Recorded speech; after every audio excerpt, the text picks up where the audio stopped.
Technology ನಮ್ಮ ಊಹೆಗೂ ಮೀರಿ ಎಲ್ಲ ಕ್ಷೇತ್ರಗಳಲ್ಲೂ ಮುಂದುವರೆದು ಕೆಲಸ ಮಾಡ್ತಿದೆ. ಈಗ ಅಂತಹದ್ದೇ ಒಂದು ಘಟನೆ ದೆಹಲಿಯ ಆಸ್ಪತ್ರೆಯೊಂದರಲ್ಲಿ ನಡೆದಿದೆ.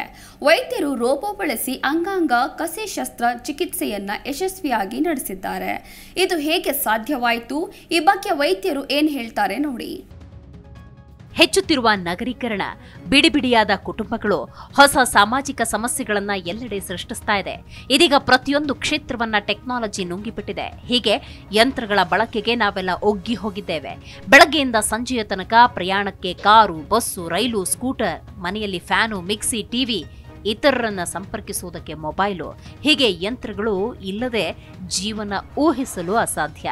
ಇವುಗಳಿಗೆ ನಿಧಾನವಾಗಿ ಸೇರ್ಪಡೆಯಾಗ್ತಿರೋದು ಈ ರೋಬೋಟ್ಗಳು. ವಿದೇಶದಲ್ಲಿ ಆಸ್ಪತ್ರೆಗಳಲ್ಲಿ ಶಸ್ತ್ರಚಿಕಿತ್ಸೆಗೂ ಸಹ ರೋಬೋಟ್ಗಳನ್ನ ಬಳಸಲಾಗುತ್ತೆ. ಆದ್ರೀಗ ಅದು ಭಾರತದಲ್ಲೂ ನಿಜವಾಗಿದೆ. ಮೂತ್ರಪಿಂಡ ವೈಫಲ್ಯದಿಂದ ಬಳಲ್ತಾ ಇದ್ದ 39 ವರ್ಷದ ರೋಗಿಯೊಬ್ಬರಿಗೆ ದೆಹಲಿಯ ಸಫ್ದರ್ಜಂಗ್ ಆಸ್ಪತ್ರೆಯಲ್ಲಿ ರೋಬೋ ಬಳಸಿ ಯಶಸ್ವಿಯಾಗಿ ಅಂಗಾಂಗ ಕಸಿ ಶಸ್ತ್ರಚಿಕಿತ್ಸೆಯನ್ನ ವೈದ್ಯರು ನಡೆಸಿದ್ದಾರೆ. ದಾನಿಗಳ ನಿರೀಕ್ಷೆಯಲ್ಲಿದ್ದ ಉತ್ತರ ಪ್ರದೇಶದ ಫರೂಖಾಬಾದ್ ಗ್ರಾಮದ ವ್ಯಕ್ತಿಗೆ ಅವರ ಪತ್ನಿ ಮೂತ್ರಪಿಂಡ ದಾನ ಮಾಡ್ತಾರೆ. ಡಯಾಲಿಸಿಸ್ನಲ್ಲಿದ್ದ ಈ ವ್ಯಕ್ತಿಗೆ ಅಂಗಾಂಗ ಕಸಿ ಶಸ್ತ್ರಚಿಕಿತ್ಸೆಯನ್ನ ಡಾಕ್ಟರ್ ಅನೂಪ್ ಕುಮಾರ್ ನೇತೃತ್ವದ ಸಫ್ದರ್ಜಂಗ್ ಆಸ್ಪತ್ರೆ ಮತ್ತು ವಿಎಂಎಂಸಿ ವೈದ್ಯರ ತಂಡ ನಡೆಸಿದೆ. ಈ ತಂಡದಲ್ಲಿ ಮೂತ್ರಕೋಶ, ರೋಬೋಟಿಕ್ಸ್ ಮತ್ತು ಮೂತ್ರಪಿಂಡ ಕಸಿ ಶಸ್ತ್ರಚಿಕಿತ್ಸಕ ತಜ್ಞರಿದ್ರು. ಹಾಗಾಗಿ ಕೇಂದ್ರ ಸರ್ಕಾರದ ಆಡಳಿತಕ್ಕೆ ಒಳಪಡುವ ಸರ್ಕಾರಿ ಆಸ್ಪತ್ರೆಯಲ್ಲಿ ರೋಬೋ ಬಳಸಿ ನಡೆಸಿದ 2ನೇ ಶಸ್ತ್ರಚಿಕಿತ್ಸೆ ಇದಾಗಿದೆ ಎಂದು ಅಲ್ಲಿನ ವೈದ್ಯರು ಹೇಳಿದ್ದಾರೆ.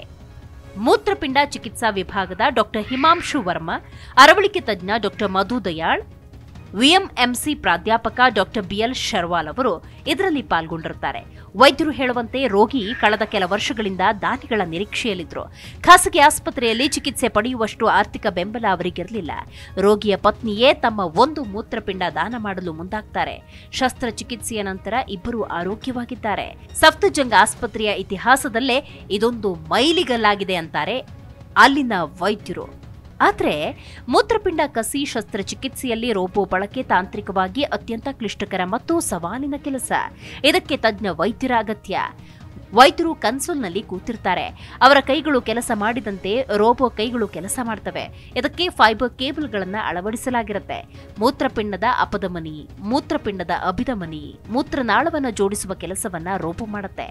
ಖಾಸಗಿ ಆಸ್ಪತ್ರೆಯಲ್ಲಿ ಈ ಶಸ್ತ್ರಚಿಕಿತ್ಸೆಗೆ ಸುಮಾರು 7 ಲಕ್ಷ ರೂಪಾಯಿ ಖರ್ಚಾಗಲಿದೆ ಅಂತ ಡಾಕ್ಟರ್ ಅನೂಪ್ ಕುಮಾರ್ ತಿಳಿಸಿದ್ದಾರೆ. ಜಿ ಕನ್ನಡ ನ್ಯೂಸ್ ಈಗ ನಿಮ್ಮ ಮನೆಯಲ್ಲೇ ನೋಡಿ. ಎಲ್ಲ ಕೇಬಲ್ಗಳಲ್ಲಿ ಈಗ ಲಭ್ಯ.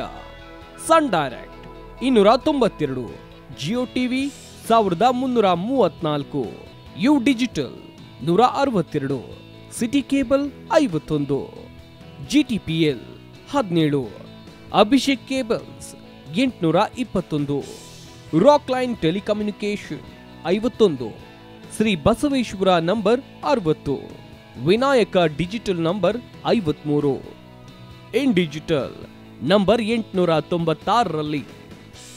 ನಿಮ್ಮಿಸ್ತದ ಜಿ ಕನ್ನಡ ನ್ಯೂಸ್ ನೋಡಿ ಆನಂದಿಸಿ.